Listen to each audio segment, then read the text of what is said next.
everybody, I'm Jennifer and this is my Flosstube channel, Stitching with the Waves. Welcome to my second video. If you watched my first one that I put out about 2 weeks ago, welcome back. And if you're new, I'm glad you stopped by to check me out and see what's going on. Today I have a finish since my last video, so that's exciting. I also have a few whips to show you that I haven't talked about before, and I've got some plans for some projects, like a series of projects that I'm working on that I wanted to share with you today. So I'm gonna jump right in, and the first thing I wanted to do was say thank you to everybody who watched my video, liked it, left a comment, subscribed. It was so much fun to make the video and put it out there and have people watch it, you know, see the comments, see the likes, talk to people back and forth. So thank you to everybody who commented. I really, really appreciate it. It helped motivate me and, you know, just really brought the fun to it. The editing part where you have to like figure out how to upload the video to YouTube, how to add on, you know, stuff at the beginning and edit things and stuff. That part was not as fun, but I think that as I do more videos, that'll get easier. So if you're thinking about making a video, just jump in, just do it.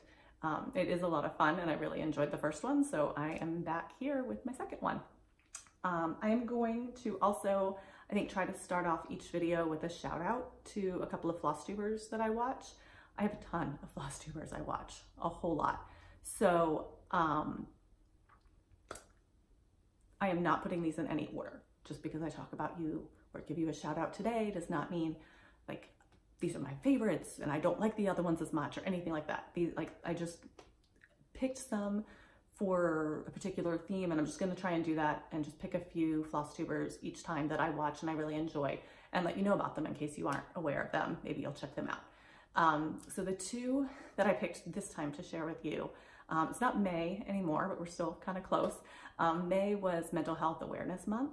So that's kind of an issue close to my heart. And I deal with anxiety.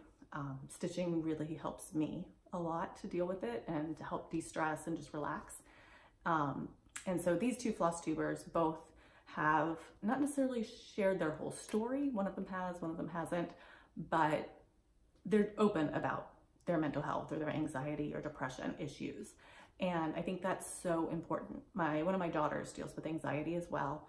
And you know, she's young, so I don't want her to feel like it's a bad thing or something that she needs to hide. I think if everybody in the world who had an issue was just open about it, not necessarily sharing their whole life story with everybody in the world, but just being open and saying, hey, this is just something I deal with. People would realize how common these issues are, and they would not feel that stigma with the mental health issues. They wouldn't feel bad about themselves. You know, anxiety is one part of who I am, one small part out of all the many, many things that make me who I am. And I really appreciate these two stitchers sharing that aspect of themselves. So the first one is Darling Bluebell. Her name is Mika. She lives in the Netherlands. I love, love, love her because she loves all blue things, everything blue. She stitches everything blue, all the blue stitches, love them. She has some gorgeous, gorgeous hand-dyed threads that she purchases from her LNS. It's owned by a local woman who is Dutch. I believe Mika's mentioned before that the woman who does the dyeing, I think her name is Yoka, and she also designs patterns, but she doesn't speak any English, and the patterns and the threads, as far as I can tell, are not available here in the US where I live. So bucket list item, go to this shop in the Netherlands and buy the patterns and buy the threads. They look gorgeous. Jealous of Mika because this is her local shop and it's fantastic, and all the things that she shares from there are amazing. Mika's also, she's an avid stitcher and a salsa dancer, and her personality is just so fun. I love watching her. It's amazing. She's been on Flosstube for quite a while, so a lot of people might be familiar with her. The second Flosstuber I wanted to shout out is Claire from Beautiful Clarity. I think she's on her 6th video, and I think she started making videos maybe in April end of May. She's also a new cross stitcher. Like, she started cross stitching, I think less than a year ago, sometime last fall maybe, or last summer. She hasn't been cross stitching for very long. So she's new to cross stitching. She's self-taught, and she's a mom of 2. She's got 2 little kids. They're younger than mine, but I can still kind of connect with her in that way. And she's just stitching some really cool things. She's also in the process of moving houses. So there's like a lot of, I can relate to that crazy mom life that a lot of us moms of young kids are dealing with. So she is the second one I wanted to just give a shout out to and say I really enjoy both of their channels, and both of them helped inspire me to sit down and make my own videos. So that being said, let's move on to a previous finish. Where did I put that? Over here. Okay, so this is called The King Above, designed by Sandra Paradise, and the company is Stitch World. So here's the pattern. A little bit of a glare there today, sorry about that. Okay, it's like 2 lions looking up at the lion in the clouds, like in the moonlight. Just gotta figure out where I'm gonna put the stuff when I'm done with it. Okay, and then here's my finish. Gotta do the angle thing so you don't have so very much. I don't know how to put this. Oh, that's way worse. Back over here. Okay, that's about as good as I can get it. Sorry, this is framed in glass. So stitched it in 1996. I was in a sorority in college, Alpha Delta Pi. Our mascot is the lion, and the Lion King had just recently been released from Disney. So that was huge, you know. Lion King, big deal. Everything was lions with it being our mascot. So I found this lion picture and I stitched it up. So it's on 18 count navy Aida. This was my first piece that I stitched on a dark fabric, I think. And I don't remember it being too bad, but I was young. My eyesight was good. Now I have terrible eyesight. Can't stitch anything without a magnifier. I just can't. These lenses in my glasses now are progressive, so they're the 3 different focal points. So it's like bifocals, but with 3 different focal points rather than just 2. So my eyes are pretty bad, and I have to use magnification and extra lighting for anything I want to stitch. That's just life. So that was my finish from the past. Then let me just look at what we're at. Oh, my new finish. Okay, here we go. So this was Little House Needleworks Summer, and it came with the pattern and the Classic Colorworks Belle Soif Silk Floss in Ocean Tide is the color. So this is my finish. I have not FFO'd it yet, as you can see. I have some fabric I want to use to FFO it, but I need to get out and get I want to do kind of a Priscilla finish, so I need to get the stuff. The, what do you call it?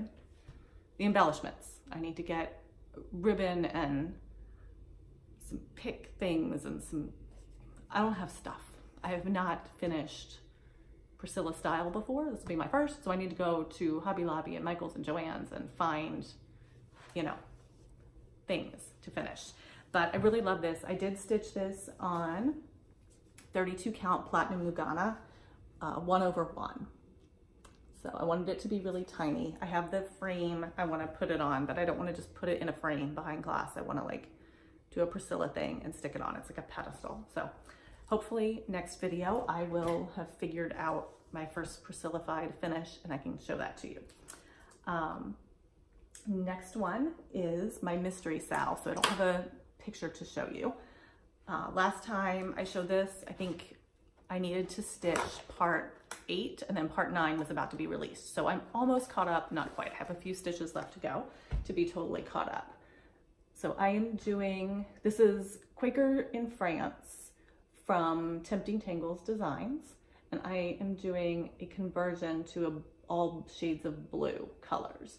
So part 8 is over here on this side, over here. And then part 9 is this little village down here. Let me see if I can get real close on the village. So the village, I mean, it's in all different colors, right? The rooftops and the houses were all different shades. So you also have, in addition to the houses, like the landscaping, there's like some little hills and bushes in between the houses. There's this tree up here. I haven't backstitched the trunk yet. I need to do that. The tree trunk comes down into this like landscaping here. So I ended up doing this tree up here. Let me see how close I can get where it'll still focus. I don't know. I'm not sure if that's focused or not. But I ended up doing this tree in French knots. These two trees down here, I just did kind of a overlapping long stitch to make them look more tree-like. When it was charted in full crosses for these, and it just didn't, because I'm not using greens and stuff, it didn't look like trees, so I had to do something funky. And then there's this here, this just tall thing I did in satin stitches. That's like, I think, like sort of like a topiary, like a tall rectangular topiary next to, like in between the two houses. Because it was stitched in green on the pattern. So I think it's like some sort of like tall bush, like rectangular bush. So I just did it in the satin stitches. I'm not 100% certain about that one yet. It might get changed, but I think it came out okay. And then these like little hills and the bushes in between the houses, I just did in half crosses rather than in full crosses. I think that helped distinguish it, because if I did them in full crosses, it just, the landscaping and the buildings all ran together and it didn't look right. I had to do something different. I think based on the color key, it talks about like the backstitching for the river and stuff. So I think there's going to be some water and river on it when more sections are released.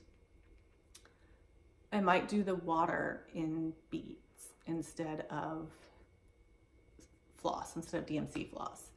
I think some like beads that have a little bit of iridescence to them might look water-esque and help distinguish that from the rest of the scene. So anyway, one last view of the whole thing. I really love how this is coming out. It's really good. I have just a little bit of these buildings. There's like 3 buildings down here that I only have partially finished. So I'm gonna get them stitched up very soon, and then that'll be caught up and ready for the next section to be released. My next whip you also saw last time, and that is Jardin Prive Sampler Chat, or cat sampler. And this is in the model all just charted and stitched in a red color, but I am doing a color conversion. There's a woman in the Netherlands who, her blog is called Stitches and Beads, and she did a conversion to shades of blue and gray. So I'm putting this in my daughter's room. I did color conversion to aquas and grays. So this is where it is now. I've been doing a 3-day rotation, which has been awesome. I've worked on this particular one for 6 days since you last saw it. So most of what I did was down here in the corner. I hold it in one hand so you can see. Did the border, the cat, the flower, the fence, these letters, and then up here I did the cat. This is the section that takes the longest here. The alphabet, this large alphabet, is also, the beginning of it is up here in 2 rows, and then I did these 4 here. So I tried and tried to find a variegated thread that went with my color scheme, and I just couldn't do it. I bought like 3 or 4 of them online, and I'm like, I gotta stop buying thread that I can't use for this project. So I ended up just, I'll try and get in real close for you if I can to see. I ended up just using my 5 threads, and I stitched about 7 stitches with one color, and then I switched to another. So I'm kind of making my own variegation there with that. But it takes a long time because every 7 stitches, you're changing your color. So that slows me down a bit. My goal is to finish this one by the end of June. And this is the bottom here. So I've made it all the way down this one side. So I just have this strip here to fill in. If I stick to my rotation, I'll have 6 to 9 days to work on this in June. And it's gonna be close if I can finish it, but I am determined to do it. So if I have to, I might work on this one a little extra, you know, put a few more days into it than I would on the normal rotation. But after 3 days, I just get the itch to switch to something else. I like the 3 because I feel like I'm making more progress than I was when I was switching projects every day. but I don't want to stitch the same thing every day. I want to stitch all of the things, and so just stitching this one thing to get it done is tough. But I do want it done in June, so I'm working on it. All right, let's just review that I covered everything there. Yes, okay, so then I had finished summer, so when it came time in my rotation to work on summer again, I didn't need to and was ready to do something else. So I picked up one of my oldest whips. I started this in 2007, you guys. It's a big one. It's really big. And here we are, 12 years later, right? 12. And it's not done. So it's Ink Circles, Garden Stars. It's all in shades of green. It's beautiful. I love it. And I still love it. I just wish that I had done a color conversion to shades of blue. Back then in 2007, when I started this, I was pretty much still pick up a pattern, stitch it on the called for fabric and the called for colors. I wasn't doing changes on my own. So I know Ink Circles has a pattern that's all in shades of blue, and it's similar to this. I forget the name of it, but it's all shades of blue. So maybe I'll stitch that someday. Maybe I'll restitch this in shades of blue someday, or pull out some of the motifs and stitch them in shades of blue. I don't know. I had it put away for years. And last fall, when I really started making a push to stitch every single day, I had this tucked away in a drawer, and I thought it was about halfway or a little less than halfway done. And I kept thinking about, should I pull it out? Should I work on it? It's so far away from being done. Like, it's going to take forever to finish it. Why should I bother working on it? And one day I decided to just pull it out and look at it. You guys, I was 3/4 of the way done. So that was kind of the push I needed to just say, stick it in the rotation. Let's just get this thing done. Just put my head down, stitch on it in rotation, you know, whenever it comes up in the rotation, and eventually we'll get done. So I don't have any goals for getting it finished, but it's getting there. It's definitely getting there. It's on linen. It's on, let me look real quick before I hold it up because it's huge. It's on 18 count white linen over 2 over 2 with the called for DMCs. So it's massive. Gotta sit back here. I'm not sure I can get it all the way on the screen for you. Okay, yep, there we go. There's the whole thing. Sorry for the wrinkles, but it is on linen and it is a 12-year-old project. So it's super wrinkly, but like you can see, I'm down here in this corner and I don't have very much left at all in comparison to what I already have done. Like we're getting there. So I'll show you up close a little bit of it just so you can see. Yeah, there we go. I love that little peacock guy down there. I've been working on that. There's some huge motifs to this thing. I love that topiary there in the corner. I don't know what you can see out of this and what you can't because it's hard to see the screen and hold up something this huge, but there you go. That's what you're gonna see of it for right now. And I don't even know where to go with it because it's massive. Okay, so I'm looking at it like a marathon. I'm close to the finish line, so just put my head down and stitch. Don't look at the finish line. Don't be looking ahead. Just one stitch at a time, get it done. Pick it up when it comes up in rotation and just do it. So I worked 3 days on it in the last 2 weeks, and I got some progress. I made some progress on it, so it's coming along. It will eventually get done.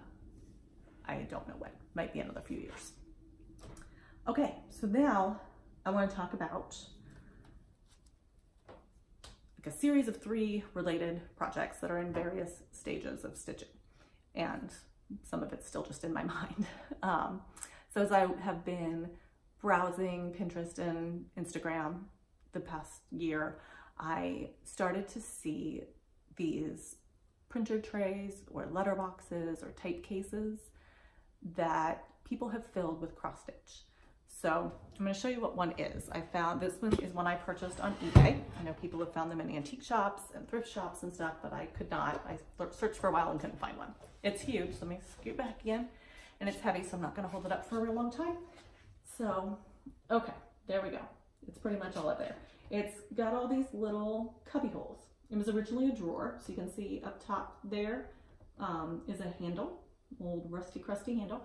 And it's just a wooden drawer with all these different dividers, and they have different sizes. So, yeah, it's heavy, so I'm going to explain what it is while I put it down. So printers back in the day, printing a newspaper on a printing press, all of the letters were metal letters attached to a little block. The little blocks would be in the cubby holes here. So you have a letter for all the A's and a box for all the B's. And then they had a separate tray, and when they were typing, when they were ready to set the type for the newspaper, you'd line up your words, you know, one little block for each letter in the word, and then you'd put in a spacer block, and then you'd put in all the little letters for the next word. So the letters were all stored in these trays in a big cabinet. So people have taken these trays and they stitch a little cross stitch motif mounted on a little rectangular, little square that fits in the little cubby hole and put it in there. I've also seen people who do a lot of little ephemera. People will put little wooden spools, anything little you can stick in there and display. People have used it for like pictures, like printed out pictures and used it as kind of a memory thing. So I want to hang this on my wall and I want to fill it with little stitched pieces. I've got a Pinterest board where I've saved some pictures of these things, and I'm going to try and put a link to that board in the description box. I think that'll work. I think you can click on that and then see all the things I've saved on my board, but I'm not sure that that'll work, so I'll try it. We'll see what happens. Most of the links lead to blogs in France, and they're generally, ones I've found were written like between 2005 and 2015. So apparently I'm behind the times. This is not a popular thing. I have not found very many links to people in the US who have been using these for that or been making these. I don't know if it just was never, it's just a thing that's popular in Europe. I don't know. I love it. I love the idea of it. I love how it looks. So I'm gonna hang this on the wall and then stitch little motifs to go in it. I counted briefly before I got on here. There's about 50 little cubby holes. It's a lot of stitching, and it's a lot. And there's how do you mount it, with or without batting, on sticky board or on foam core. Do I want it all the way against the back? Do I want to put like a wood block behind it so it sits out at the front of the cubby? What do I want to do? So there's a lot of questions, and that's a lot of stitching to do. So I happen to have, that thing's real dirty. Give me 1 second. I need to wipe my hands off so I don't get my stitching dirty, because it still needs a really good cleaning. Okay, so I happened to have this box. So this is project 2. Printer case is project 1. This is project 2. So it's this little house-shaped shelf, and it's got 12 little cubby holes. I happen to have this. I had some things displayed in it. So I took it down, and I am going to stitch little motifs to go in each of the cubbies. So I picked out some 40 count linen, and I stitched 1/1 to see how I liked it. I started with DMC, and that was too big. So I'll show you the thread in a minute. I'll show you what I have. So I have 11 of the 12 motifs stitched. Sorry, that's too close. 11 of the 12 motifs stitched. I have one more to put here. It's gonna have my initials and the date. So I need to get that stitched up. And then I'll try and show you up close some of these. So that one's my favorite one there, that little urn. I hope it's focusing. That's my favorite. And I've just got a whole bunch of other ones. So I pulled up an alphabet. These are motifs that I pulled. Some of them are from patterns I already have, like garden stars. You know, you can just take one of those little motifs. I have a ton of patterns that have little motifs, and you can just pull that out and just stitch that one little motif. I also love to stitch antique patterns. So there are a couple of sources for those. Once things get to be a certain age, the copyright no longer applies. And so there is an organization called Antique Pattern Library, and they are scanning and digitizing these antique patterns from like 1850s to 1920s. And you can go on there, you can download the PDF, and you can stitch it up. And there's just something about stitching a pattern that was published in 1850 that I just find really cool. Like taking something like that and making it into something modern and stitching it now in this day and age. I think it's just really cool. So some of these are antique. The other place you can find antique patterns is Google Books. They have a lot on there as well. So some of these are antique, some of these are from patterns I owned, almost got it stitched, but the DMC was too thick. So what I did was I got this sewing thread. It's sold at Joann's. It's Gutermann brand, and it's sold at Joann's. Should hold up my other hand. My Joann's has maybe 20 colors. It's 100% silk. It's the S303 is the number on it. It comes, this is 110 yards. Like I said, they had about 20 colors, and it's in with all the sewing threads. And there are different Gutermann threads. They do have 100% cotton, 100% polyester. They have different varieties, but this one in the blue colored spool, it says 100% silk on the bottom. So that's what you look for. And it just comes off of the spool just like a sewing thread. You stitch with the single strand. And this single strand is thinner than one strand of DMC. So I was able to stitch on 40 count, 1/1 with this full crosses. So that's what I did. So that's almost done. I need to stitch one more motif, and then I can start figuring out, do I use foam core or sticky board? Do I use batting? Do I not use batting? How am I gonna do this? What am I gonna do? And what's the best way to cut it and fit it and make it look neat and all of that. So that, I think, was a good learning curve, because I figured out I don't want to use 40 count. Like I said, my eyesight's not good. It was tough to stitch on that 40 count, and stitching full crosses on the 40 count was difficult. I think full crosses on 36 count with a Gutermann would be fine. It would be pretty easy to get them to lay nicely, and it would be good. So I was thrift shopping last November. This is project 3 that's related. And I found this little house. Here. So it's the wood, quality of the wood is not very good. I'm planning to paint this. So I actually saw on Facebook, after I had gotten this house, I saw somebody who had finished one in one of my Facebook groups. I think it was Stitch Mania, but I'm not certain. So I forget the woman's name too. Sorry, I didn't screenshot it, so I can't, and now I can't find it. She had painted the house light blue, and then had filled all the little cubby holes with Christmas themed stuff. I love that. I love, love, love Christmas.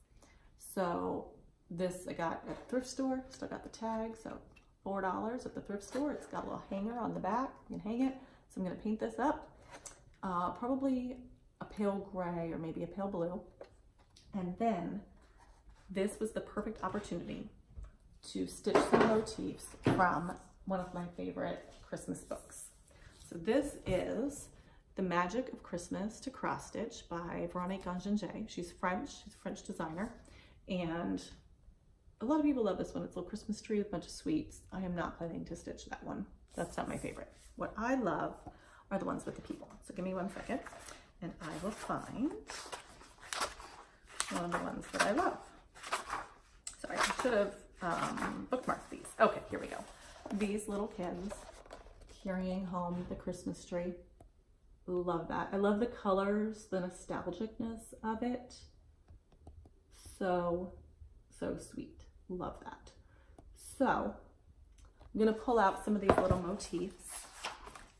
For example, I'm not gonna stitch the number, but this little sleigh here, can stitch that to go in one of them. The little Santa outfit hanging. My favorite one is this one, the Christmas tree with all the kids. Now that is too big to fit in one of my cubby holes, but I just want to show you. I love that one. So I'm gonna pull out little motifs. I do like this little ornament up here. I could stitch that in one of the cubby holes. So that's my plan for that house. So I started stitching. And I'm using for that one 36 count Edinburgh Platinum linen.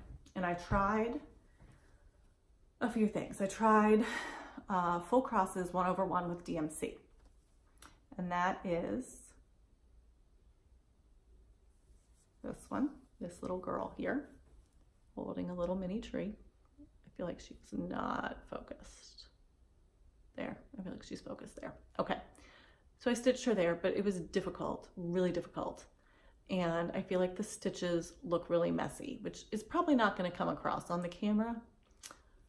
But remember, my eyesight's bad. I stitch everything under a magnifier. And so I'm looking at it under the magnifier and I don't like how it's looking.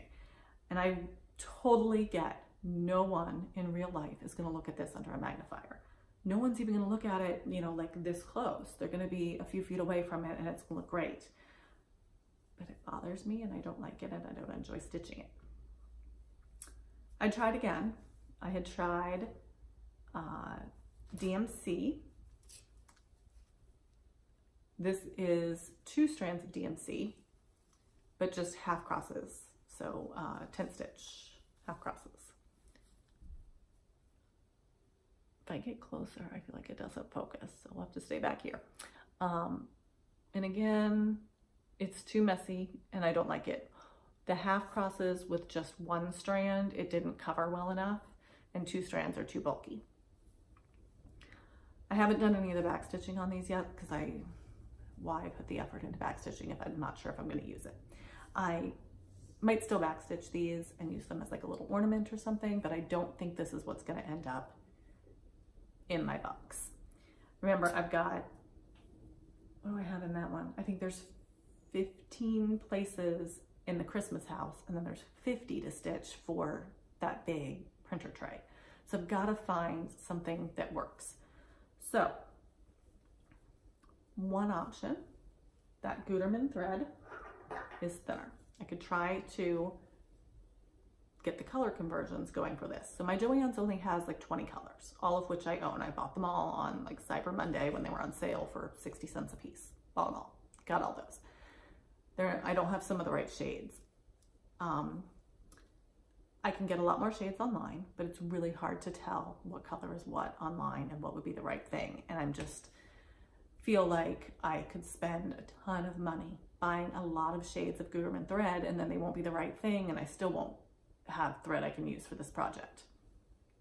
I have found a color conversion chart for Gutermann thread to DMC, but it doesn't have all the colors I need. This Gutermann thread is the same thickness as a Versoix 100/3. So you can use those 2 threads interchangeably in the same project. It'll be the same thickness. I found an Versoix 100/3 color conversion chart to DMC. Still don't have quite all of the colors I need. The main issue is the skin tones. So the peachy flesh tones. I need some beigey colors and there just don't seem to be anything that's remotely close, and I'm afraid of turning up, like getting some colors and stitching it and having a bunch of kids that look like they've, self-tan or gone wrong and they're all orangey. So I'm not sure what to do about that. The browns also seem to be a lot. There's quite a few shades of brown in this and there just don't seem to be as wide a variety of browns available in the silk threads. So, I could just maybe change the pants to a different color, maybe make gray pants or something instead of brown pants. I don't know. I don't know. Color changing to this, to, DMC, to a different brand of fluff. I've kind of put some effort and time into it, and I feel like I've put quite a bit of time, and I still haven't figured it out yet. So I thought, well, let's keep the DMC colors, let's switch the fabric. So this is 36 count. I think I'm gonna get some 32 count and see how that goes. The issue with that is I think some of the, like these little motifs have enough of a margin around them. They'll still fit on 32 count into the cubby. But some of the pictures like this on 32 count are not. They're gonna be too big. So I need to rechart or, pick out different motifs or figure out how to adjust for that, if I switch the fabric. But 36 is tough for me to see 1/1. 36 count linen is hard to see 1/1. The holes are really tiny and it's just difficult. And then because it's linen, the threads are slipping behind. So if I do 32 count, I believe I can get even weave, and then the threads won't be able to slip behind. My sewing threads won't slip behind the threads of the linen. So that'll make it easier to stitch as well. So I'm gonna try some 32 count and see what I think. Just before I start that printer's tray and need to do 50 pieces, I want to make sure that I have a good combination of fabric and thread that works well and is easy and I enjoy stitching. So I'm trying to figure all that out. So those are my 3 little shadow box printer tray kind of projects. And you can see some of them are going along really well, some of them are not. I'm trying to figure it out. So that's where I'm at for right now. And that brings me to plans. So for plans, I need to finish that cat sampler, June goal, get that done. I need to do the FFO for summer, figure that out, get it done so I can get it up and displayed, because tomorrow is the last day of school. So summer kind of officially starts for my kids on Friday afternoon. So I really want to get that finished and get it up, because I feel like summer for our family is starting. And then I still need to find something to stitch for my older daughter. When I'm done that cat sampler, I really want to start something for my other daughter, but I haven't found quite the right thing yet. I need to put some effort into finding it, because hopefully in the next 3 weeks, I'm going to be done and ready to start something for her. Then I have not started autumn yet. I did get some great feedback from people who commented on my last video. I was struggling a little bit with what color I should stitch it in. It came with the Belle Soie Cinnamon Sticks color, which I wasn't sure would be the right thing, but people were pointing out that like this wood cabinet here and the top of the wood here, it would actually go really well with them. So after all of my, I feel like all my brain power is being used on figuring out color conversions for the Quaker sampler, the Quakers in France, and for this Christmas house. I'll have any energy. Like, I think I'm just gonna start autumn in the cinnamon sticks and see what it looks like when it's done. That summer pattern I stitched in about 6 days. So if I did stitch autumn and ended up not liking it, I could gift that to someone else and stitch it pretty quickly in a different color for myself. So I think I might just go ahead, you know, people pointed out, I think that it might work with my house based on all the wood tones. So I'm gonna try it and see what happens, I think. So I haven't started it yet, but hopefully I'll get some time in my rotation here to get that started in June. And then Kimberly from Fat Quarters Shop X Stitch and Priscilla and Chelsea from the Real Housewives of Cross Stitch are doing, I think they're calling it Jolly July. They're doing, I think it's an ornament a day in July. So it's Christmas stitching, like a Christmas in July thing. I love Christmas. I love Christmas stitching. Most of my cross stitch is for Christmas. And I have a few whips that are started that I need to work on for Christmas that are like much larger, bigger projects. One of them is that Christmas house. And then I have 2 others that I would like to work on. And I also have some more ideas for Christmas things that I want to stitch. So I'm thinking I'm not going to do ornaments, but I am going to do my whole rotation in July will be all Christmas projects. I have 3 whips, so I'm thinking doing those 3 and then also doing 3 new starts for Christmas and just spend all of July rotating through those and see how far I can get on them. So I think one of my next video or 2 will be my Christmas in July plan, and I'll show you those 3 whips that I have, and I'll show you, you know, the new starts that I'm planning to do. So I've got to get those figured out and buy the stuff in order to show it to you. So I'll get that done and share that in one of my next videos. I think that's pretty much my plan. That's where I'm going. I'm going to keep up with that 3-day rotation and hopefully keep making a lot of progress. Maybe I'll have a finish for you next time I have another video. I think every 2 weeks is pretty good. It seems to give me enough time to have something to show you. So I think I'll probably try to stick to a 2-week schedule. But remember I said tomorrow's the last day of school, so my kids are going to be home all the time. And I really don't know how that's going to impact my stitching. So hopefully I'm still going to have time to stitch every day, but you know, they want to go to the pool every day and I can't stitch at the pool. I can't see well enough to stitch there.